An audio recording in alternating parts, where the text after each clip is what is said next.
Good morning, or depending when you're watching this, good afternoon, good evening, or good night. My name's Ross, and as always, told out of voice of radio, so it's time to play that game again where we look at free Pokemon cards that are never going to be reprinted. And look, when I say never going to be reprinted, I mean if you look at the Pokemon TCG at the moment, if you look at how Pokemon are actually treating the game, etc., it is looking overwhelmingly likely they will never be reprinted. Yes, of course, there is a chance that the game moves on and the card designers change their mind and start designing differently and then they come back.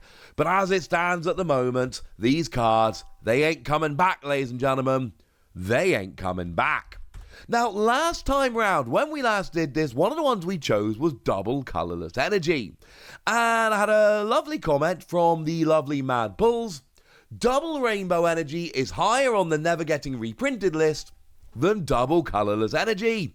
And you know what? You might be right.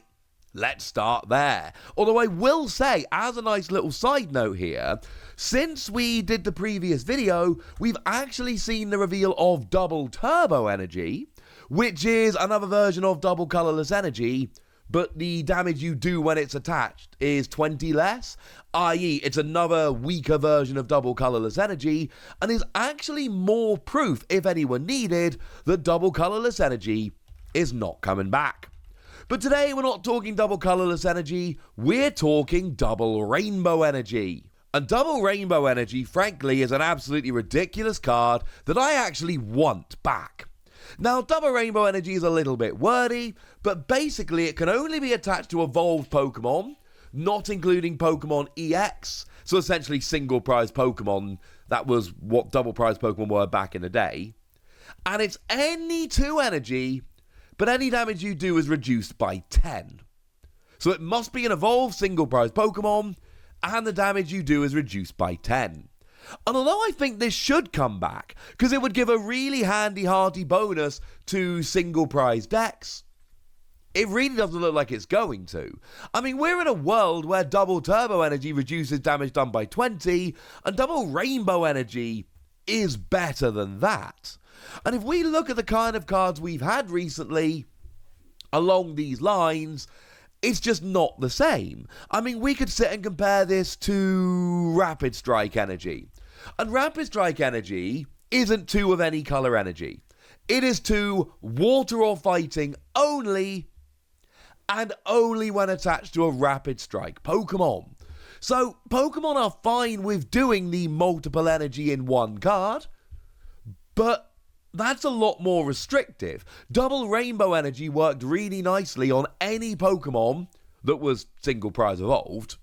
Whereas with Rapid Strike Energy, it is far, far more restrictive. It is only Rapid Strike Pokemon, and even then, it is water and fighting. It's not any color energy.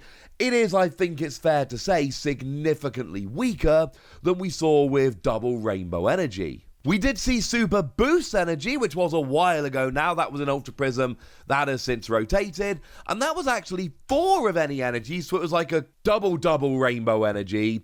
But the fact of the matter was, it only worked on a Stage 2. You had to have 3 Stage 2s in play. And it was a Prism Energy. So, yeah, the Prism Star rule was in there.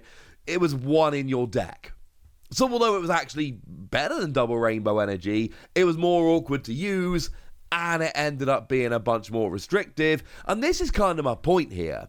Pokemon are willing to print energies that count as more than 1 coloured energy, but when you look at the way they've actually gone and done it, they are so restrictive that the idea of an energy that could be 2 of anything on any evolved single prize Pokemon, that's just a little bit too much at this stage, unfortunately, ladies and gentlemen. I would love to see this one back. I really want them to bring it back.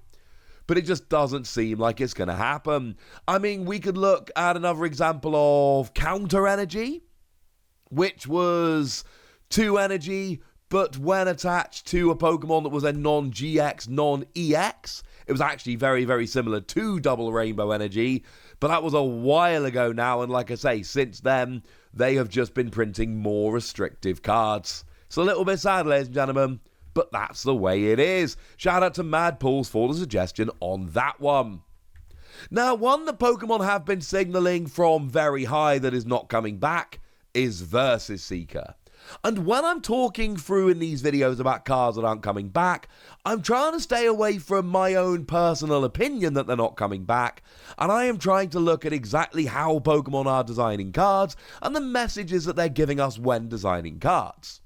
Now, Versus Seeker is a really rather ridiculous card that lets you take a supporter card from your discard pile and put it into your hand.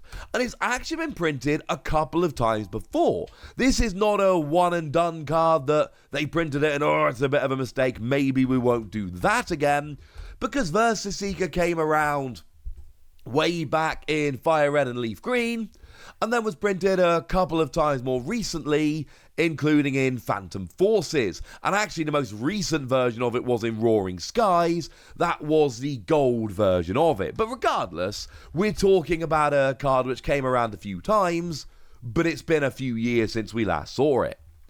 And Versus Seeker for me is a pretty easy inclusion on the list, because Pokemon keep printing really similar cards.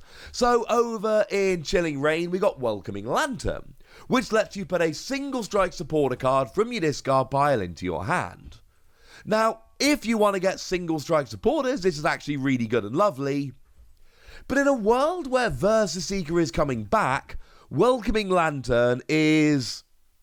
to call it hot garbage would be to overrate quite how good it is. It's terrible. Absolutely terrible. In a world with Versus Seeker. Because Versus Seeker lets anybody get any supporter back, this lets you get any single strike supporter, and clearly that's not the same. And we've seen some good single strike supporters. Bruno's rather nice. Lets you shuffle your hand into your deck and draw 4 cards, but if any of your Pokemon were KO'd last turn, you draw 7 instead. That's really good. The thing is that we don't have decks around at the moment that can survive playing purely single strike supporters. We have some good single strike supporters that are played as extra, but the best supporters around, you're still talking Professor's Research, Marnie, Boss's Orders. They are the big supporter cards that are seen in every deck. And the fact of the matter is that they're not being got back with Welcoming Lantern. Welcoming Lantern is Pokemon's way of saying, look, you know that Versus Seeker card you like? It's all well and good, you're not having it back. But if you want to rely on single strike cards, hey, here's a little bit of an option that you might like. And if Welcoming Lantern wasn't enough for you to believe that it is just not coming back, well, unfortunately, we just got the release of Fusion Strike over here, and in Fusion Strike, we got another card, which is another giant flashing red light telling us extremely clearly that Versus Seeker is not coming back to the Pokemon TCG. The card is Cross Seaver, and basically what it is it's a double card. You need to play 2 at the same time, and if you play 2 at the same time, you can get a supporter card from your discard pile into your hand. Interestingly enough, you can also get a Pokemon, so it is actually a tiny bit better than Versus Seeker, although let's be clear, 90% of the time or more, you are going to want that supporter. It's just nice to have the extra utility of being able to get a Pokemon. But make no mistake about it, this is a card which is absolute unplayable trash in a world where Versus Seeker exists. And Welcoming Lantern is absolute unplayable trash in a world where Versus Seeker exists. And because Pokemon have gone and printed both of those cards in a world where we don't have Versus Seeker, that is Pokemon's way of saying, for now, we have decided that Versus Seeker is too powerful. And to be fair, last time we had it, it was like a 4 of in every deck, and it really dictated the way we built decks and the way we played the game. And the way we are at the moment is, you can't have this, but there are weaker versions abound, and maybe this changes in the future, I can't tell you one way or the other, but I feel very, very confident that if we ever get a Versus Seeker reprint, it is a long way down the road, and honestly, I don't see it happening, ladies and gentlemen. I don't think it's coming back. And the last one we're going to be featuring in this video is one that actually surprises me, and it's one we have seen a couple times before. It's Unown R, or Unown. Call it what you will. It is a card I am hugely fond of, one that I absolutely adore, and one that is just not coming back. You see, back in the day, my Speed Donphan deck, one of the cards it absolutely loved, it absolutely adored, was Unown R. Unown R had the Poker Power Retire, what ability used to be called if they were active. Once during your turn, if Unown R is on your bench, you may discard Unown R and all cards attached to it, and then draw a card. And the reason it works so well in decks like Donphan was because the way I play Donphan, which I contend to this day is the only way to play Donphan, is as an absolutely ridiculous speed deck, whereby you just start trying to get going as fast as you possibly can, and just overwhelming your opponent with speed. That's how Donphan worked for me, and I won so many games with Donphan because my opponent literally just couldn't set up. They could not get going fast enough, and I would just overrun them with Donphan because Donphan's amazing. And the thing was, in any deck where you could afford to play, say, a 56-card deck, and Donphan's a stage 1 that usually attached for 1 energy, you could absolutely play a 56-card deck.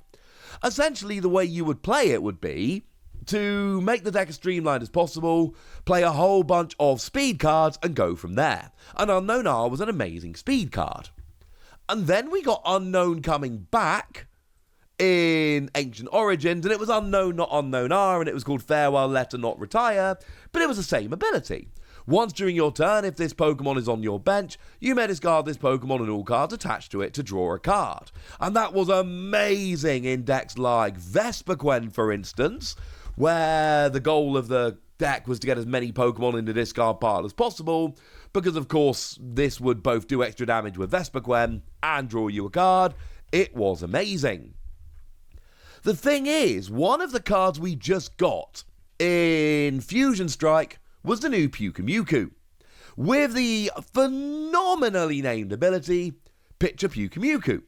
One of the absolute best named abilities in the game, and I won't hear much of a counter-argument. And that says that once during a turn, if this Pokemon is in your hand, you can put it on the bottom of your deck and draw a card. So it's actually better than Unown. But it's limited to once per turn. No matter how many Pyukumuku you actually get, you can only use one, you can only pitch one per turn. And this is to stop you going a little bit nuts. And if we look at the way that Pokemon have been playing things lately, you'll notice that Shaymin went and got banned.